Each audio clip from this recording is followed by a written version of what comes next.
दोस्तों, हाल ही में अमेरिका और ईरान के बीच एक महत्वपूर्ण शांति समझौते की खबर सामने आई है।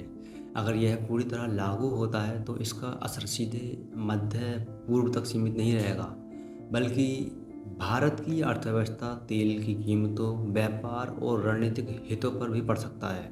कुछ रिपोर्ट तो यह भी दावा कर रही हैं कि भारत को लगभग 15 बिलियन डॉलर यानी कि करीब 1.3 लाख करोड़ रुपए तक का फायदा हो सकता है। लेकिन कैसे?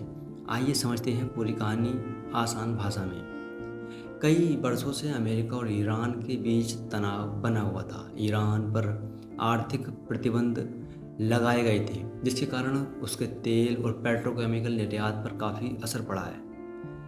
अब अगर दोनों देशों के बीच तनाव कम होता है और प्रतिबंधों में ढील दी जाती है, तो ईरान फिर से वैश्विक ऊर्जा बाजार में मजबूती से वापसी कर सकता है। यहीं से भारत के लिए अवसरों का नया दरवाज़ा खुलता है। भारत अपनी ज़रूरत का लगभग 85% कच्चा ऑयल विदेशों से आयात करता है। जब वैश्विक बाजार में तेल की सप्लाई चेन बढ़ती है तो आमतौर पर कीमतों पर दबाव आता है। अगर ईरान फिर से बड़े पैमाने पर तेल निर्यात शुरू करता है तो वैश्विक तेल कीमतें नीचे आ सकती हैं। इससे भारत का आयात बिल कम होगा। कम आयात बिल का मतलब है विदेशी मुद्रा की बचत, चालू खाते के घाटे में कमी, रुपए पर दबाव कम, जो महंगाई को नियंत्रित करने में मदद करेगा। यही वजह है कि कुछ अनुमान लगभग भारत को 15 बिलियन डॉलर का संभावित लाभ होने की आशंका बताते हैं। अब सबसे बड़ा सवाल यह है, क्या तेल सस्ता होने का मतलब है कि पेट्रोल और डीजल भी सस्ते हो जाएंगे? जवाब है ज़रूरी नहीं।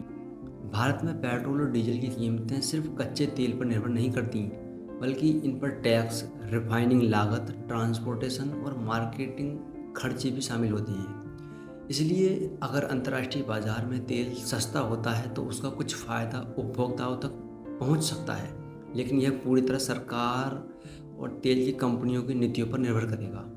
प्रतिबंधों से पहले भारत ईरान से प्रतिदिन लगभग 3 लाख बैरल ऑयल आयात करता था।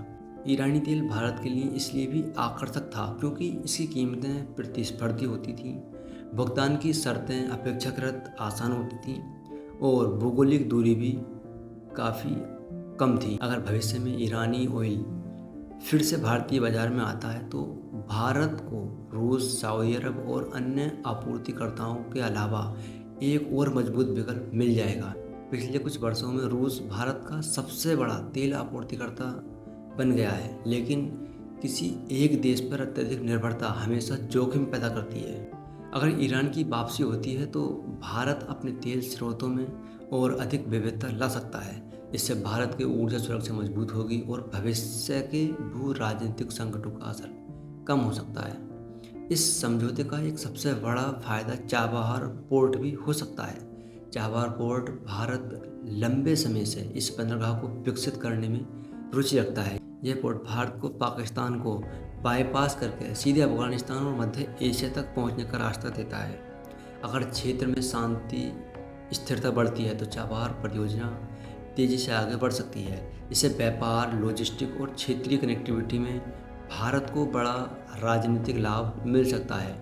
लेकिन यहाँ एक महत्वपूर्ण बात समझनी होगी, ये सभी फायदे तभी संभव हैं जब ये शांति लंबे समय तक बनी रहे।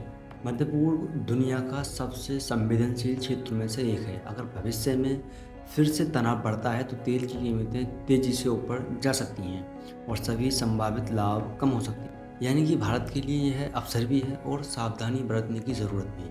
कुल मिलाकर अमेरिका और ईरान के बीच संभावित शांति समझौता भारत के लिए तेल व्यापार, चाबहार पोर्ट और ऊर्जा क्षेत्र के नए मोर्चे पर कई नए अवसर पैदा कर सकता है।